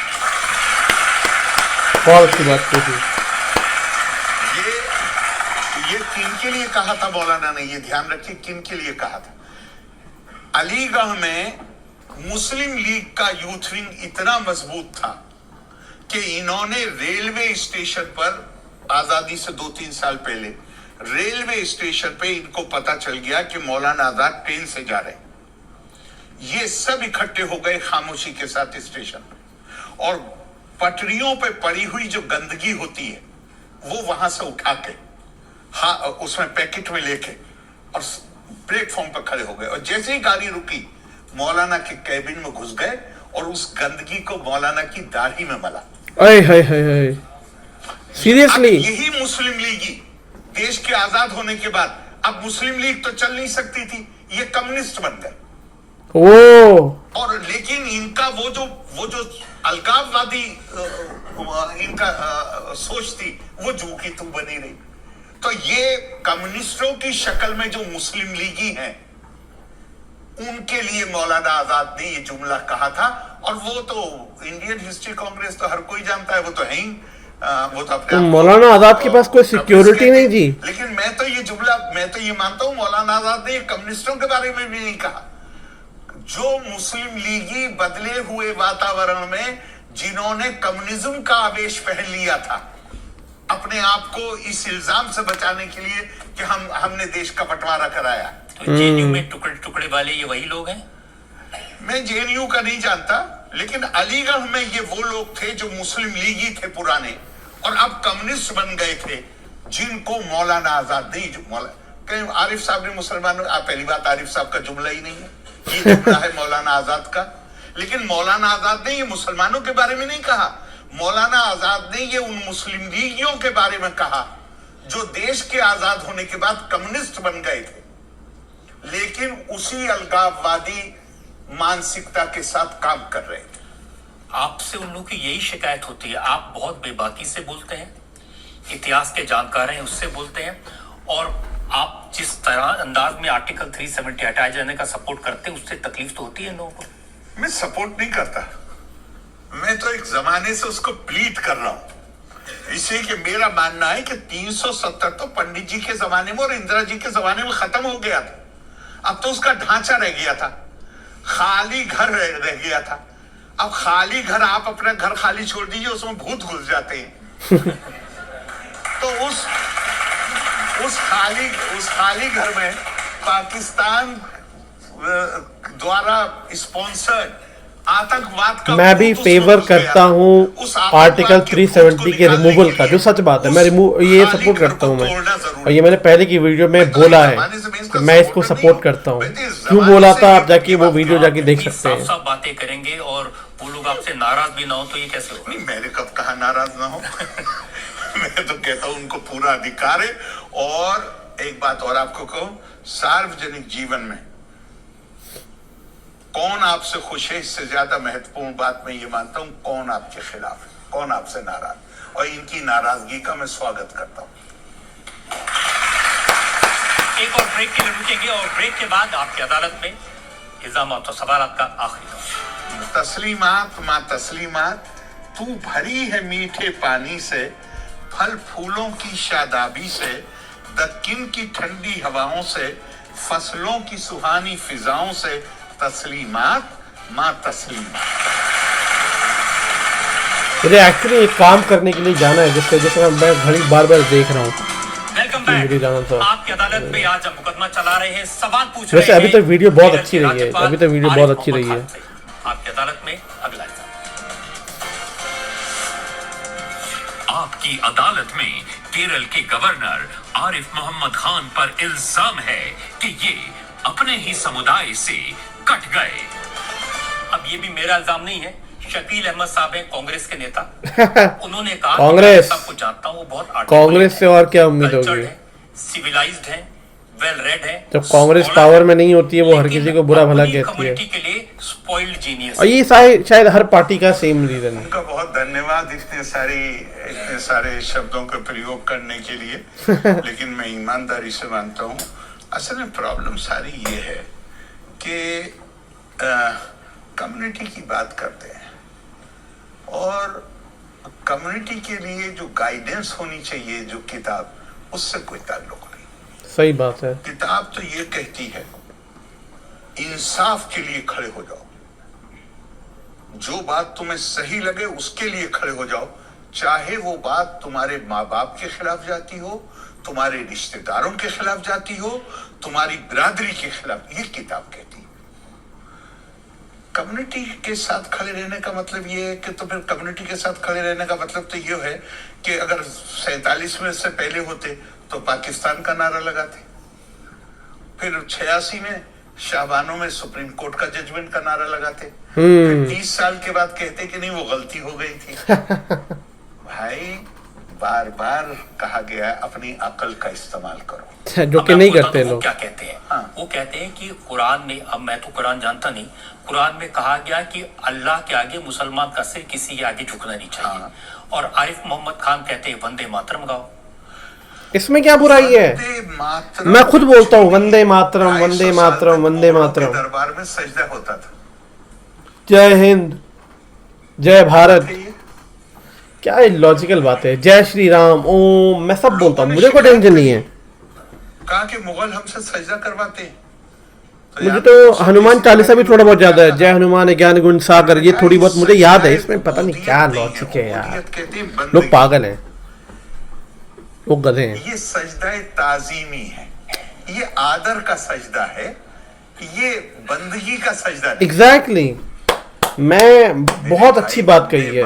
ये रिस्पेक्ट का आदर है। मैं हिंदुज्म की रिस्पेक्ट करता हूँ, आदर करता हूँ, हिंदुज्म के सामने झुकता हूँ। थोड़ा ना कि मतलब कि क्या मैं आपसे- लॉजिक है मैं इन्हीं यार, लोगों लोग से गधे एक हैं। सवाल पूछना चाहता हूँ, पैदा करने वाला कौन है? माँ बाप। क्या है हमारी आस्था? पैदा करने वाला खुदा है? ओ सॉरी, मुझे लगा माँ लेकिन बाप। उस खुदा ने हमसे कहा कि जन्नत जो है वो माँ के कदमों के नीचे। माँ तो कुदरत का बनाई हुई एक जरिया है ना पैदाइश का, लेकिन उस जरिए को कहा अपनी जन्नत इसके पैरों के नीचे तलाश करो। तो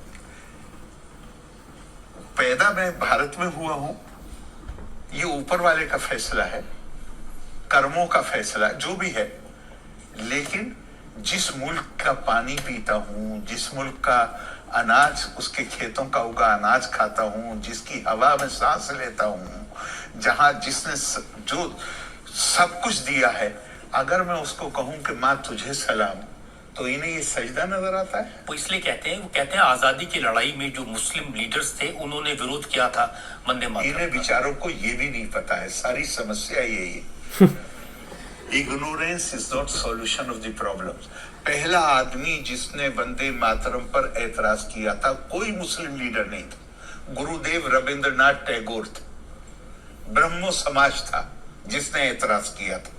उनके एतराज के बाद कुछ मुसलमानों ने भी एतराज किया। उसके बाद एक कमेटी बनाई गई, उस कमेटी ने एतराज वाले हिस्सों को अलग कर दिया और जिस सूरत में वंदे मातरम को हमारी संविधान सभा ने राष्ट्रीय गीत, राष्ट्रगान नहीं, नेशनल एंथम नहीं, नेशनल सॉन्ग के तौर पर स्वीकार किया है, ये वो हिस्सा है जिस पर गुरुदेव रविंद्रनाथ टैगोर ने अपनी सहमति दी। और पहला सेशन गुरुदेव बनारस में हुआ है इस कमेटी के बाद, जिसमें गुरुदेव रविंद्रनाथ टैगोर ने इसका संगीत दिया है और उनकी भतीजी ने इसको गाया है। इन्हें बेचारों को ये भी नहीं पता कि एतराज सीरियसली किया था। रफी अहमद किदवाई साहब ने अपने पानियर को दिए हुए अपने इंटरव्यू में कहा है कि जिन्ना मेरे बगल में खड़े होकर वंदे मातरम गाए, लेकिन जब जिन्ना ने पाकिस्तान का नारा लगा दिया उसके बाद जिन्ना को इसमें बुत परस्ती नजर आने लगी। लेकिन लोगों को ये भी मालूम है कि आपने वंदे जिन्ना मातरम इज द बिगेस्ट, बहुत बड़ा हिपोक्रेट है, बहुत बड़ा। किया, आप सुनेंगे तो आपको हंसी आएगी। मैंने तर्जुमा रात को तर्जुमा किया, सुबह अपने एक मित्र को, उस जमाने में नदवे से फतवा आया था, तो मैंने लखनऊ में अपने एक मित्र को वो भेजा और मैंने कहा कि ये मत बताना कि किसने तर्जुमा किया है, ये भी मत बताना कि वंदे मातरम का अनुवाद है, ये उन्हें दिखाना, उनसे कहना इसमें कुछ काबिले एतराज बात है, कुछ आपत्तिजनक है इस्लामी दृष्टिकोण से। और फिर मुझे, और जब वो राय दे दें तब उन्हें बताना कि ये वंदे मातरम का अनुवाद है। उनका थोड़ी देर में मुझे फोन आया कि वो कह रहे हैं कि इसमें तो कुछ भी आपत्तिजनक नहीं।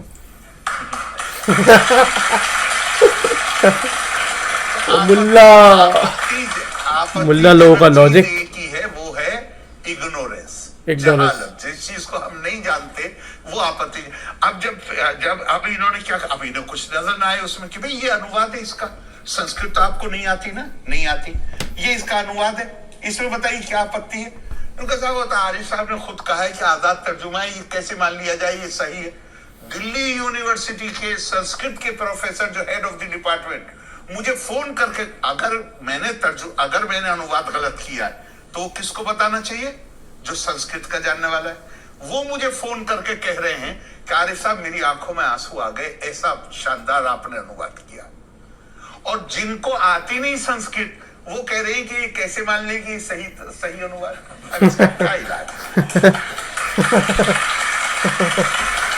यही तो प्रॉब्लम है। वो अगर आप जनता को साथ दो तो प्रॉब्लम, नहीं साथ दो तो प्रॉब्लम। समाज का कुछ नहीं है। मैं हिंदुइज्म को, इंडियन कल्चर को फेवर करता हूँ, बहुत सारे लोग सपोर्ट करते हैं, बहुत सारे लोग अगेंस्ट भी मुझे उल्टा ही बोलते हैं। इसका कोई हल नहीं है। अच्छे बुरे लोग हर जगह मिल जाते हैं, मेरे कमेंट सेक्शन में ही मिल जाते हैं। पर मैं बहुत खुश हूँ कि मेरे कमेंट सेक्शन में ज्यादातर लोग बहुत अच्छे हैं, पॉजिटिव हैं। लेकिन जो संस्कृत जानने वाले हैं उनको वो बहुत पसंद आया, और वो ये है तस्लीमात। तस्लीमात माँ तस्लीमात।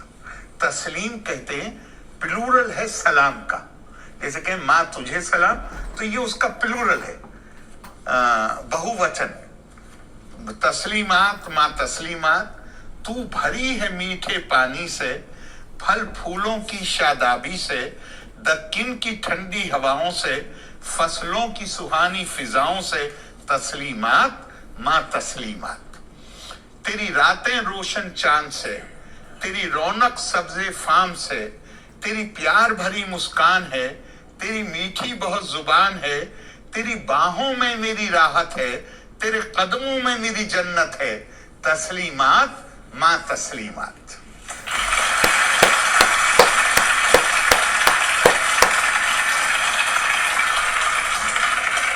इस तर्जुमे के लिए तो आपको कई बार सलाम करना चाहिए। तस्लीमात।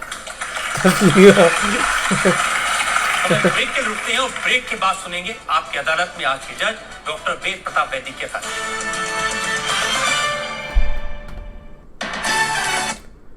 मैं इस वीडियो को यहीं पे एंड कर रहा हूँ, क्योंकि अब मुझे पता है कि इसके बाद जो है वो जज साहब आएंगे, जज साहब अपना बताएंगे और ये सब करके फालतू का टाइम स्ट्रेच होगा। तो मैं आपसे कहना चाहता हूँ कि I as a Muslim, as a Indian Muslim, मैं सपोर्ट करता हूँ आरिफ मोहम्मद खान की आइडियोलॉजी को। मैं आर्टिकल 370 के रिमूवल को सपोर्ट करता हूँ। अगर आप चाहें तो मेरी बाकी वीडियो जाके देख सकते हैं, जहाँ पे पता चल जाएगी मैं क्यों सपोर्ट करता हूँ। मैं CA NRC को भी सपोर्ट करता हूँ, क्योंकि CA NRC जो है, जो माइनॉरिटीज़ पे प्रोसिक्यूशन हो रहा है, जिन पे अत्याचार हो रहा है, वो बेचारे आना चाहते हैं। हमें उनको सपोर्ट करना चाहिए। लोगों को समझना बहुत ज़रूरी है। दूसरी चीज़ ये है कि मैं इनकी बात से ये भी एग्री करता हूँ कि पाकिस्तान और ये जो इतना बड़ा मतलब डबल स्टैंडर्ड मतलब करने वाला हिपोक्रेट कंट्री है, मतलब माइनॉरिटीज़ कितनी ज़्यादा में थी, 17-18% थी जब पार्टीशन हुआ था, और अब जाके 1-2% पे बची हुई है। ये बहुत बड़ी अजीब बात है। प्लीज़ आर्टिकल 370 का रिमूवल बहुत अच्छा था, और जो प्रोसिक्यूशन हो रहा है उसके CA NRC को भी मैं बहुत ज़्यादा सपोर्ट करता हूँ। मैं इस वीडियो में यही कहना चाहता हूँ कि आई थिंक आरिफ मोहम्मद ने कोई ऐसी बात नहीं कही जो गलत थी। जो बात उन्होंने कही हर उस बात से मैं एग्री करता हूँ। I think every Muslim, every Indian needs to agree on this, that whoever being prosecuted, उनको शरण मिलनी चाहिए इंडिया के अंदर। दूसरी बात मैं कहना चाहता हूँ कि जो CA NRC है, जितने भी बिल्स हैं, ये कांग्रेस पार्टी भी लाना चाहती थी, पर जिसकी वजह से वो नहीं ला पाई। ठीक है, अब जब बीजेपी लेके आई है तो कांग्रेस कहती है कि बीजेपी जो है इंडिया में डिवीजन करना चाहती है। ये डर की जो राजनीति है, ये बहुत बुरी चीज़ है। लोगों के डर के अंदर राजनीति, डर डाल के राजनीति करना, उस पर अपनी रोटियां सेकना। कपिल सिब्बल कितने बड़े हिपोक्रेट निकले, जबकि कपिल सिब्बल खुद ही उस कमेटी के नंबर 1 मेंबर थे जो इस बात को कहते थे कि हाँ, माइनॉरिटीज़ के साथ जो प्रोसिक्यूशन हो रहा है उनको लाना चाहिए। आज वो खुद इस चीज़ के अगेंस्ट हैं। ये बहुत ही अजीब बात है। तो मैं वही कहना चाह रहा हूँ कि इंडिया का जो पॉलिटिकल सिस्टम है, इसका कुछ नहीं हो सकता। मैं अपने इस CA NRC को सपोर्ट करता हूँ, और मैं चाहता हूँ कि इसका जो है जल्द से जल्द एप्लीकेबल हो, और जितने भी बेचारे माइनॉरिटी, चाहे वो बांग्लादेश हो, श्रीलंका हो, नेपाल हो, या आपका पाकिस्तान हो, या अफ़गानिस्तान में भी बहुत सारे ऐसे माइनॉरिटीज़ हैं जो कि प्रोसिक्यूट हो रहे हैं, इन सबको इंडिया के अंदर शरण मिले, उनको खुशी मिले, और अपने देश में वापस लौट के आए, क्योंकि उन्होंने बहुत स्ट्रगल कर लिया। अब कितना स्ट्रगल करेंगे, कितना क्या आपको पता नहीं कि पाकिस्तान फोर्सफुली कन्वर्जन करता है पाकिस्तान। मैंने कहा ना कि पाकिस्तान का नाम ही गंदा है। और पाकिस्तान पता क्या करता है, पाकिस्तान लोगों को कन्वर्ट जब नहीं होते हैं तो उन पे ब्लास्फेमी का झूठा केस लगा देता है, और ब्लास्फेमी का केस का बहुत बड़ा पनिशमेंट है पाकिस्तान में, और लोग फिर ब्लास्फेमी से बचने के लिए अपने आप को कन्वर्ट कर लेता है। ये बहुत बड़ा केस है। मैंने कहा ना, पाकिस्तान के बारे में मैं जब भी सोचता हूँ ना तो मुझे हमेशा गंदा ही लगता है। इसीलिए मैं कहता हूँ कि पाकिस्तानी रिएक्शन चैनल वालों को सपोर्ट मत करो, मत करो, मत करो। क्यों करते हो आप लोग? अरे अगर आपको देखना ही है, इंडिया के अंदर बहुत सारे रिएक्शन वाले हैं, भरे पड़े, देखो उनको, मुझे देखो, मेरे जैसे और भी बहुत सारे मेरे मित्र हैं इंडिया के जो रिएक्शन देते हैं, उनको देखो। आप इन पाकिस्तानियों को सपोर्ट मत करो, इनके चैनलों को सपोर्ट मत करो, क्योंकि ये क्या करेंगे, ये वीडियोस बनाएंगे, व्यूज देंगे और आप में हाँ हाँ करके चले जाएंगे, पर इनकी आइडियोलॉजी जो कंट्री की तरफ लेके वो बहुत गंदी है, बहुत ज्यादा गंदी है।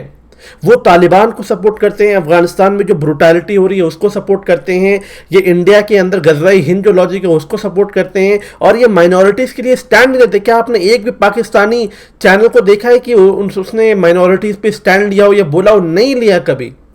इनको बाइकआउट करो, मैं हाथ जोड़ के कहता हूँ आपसे।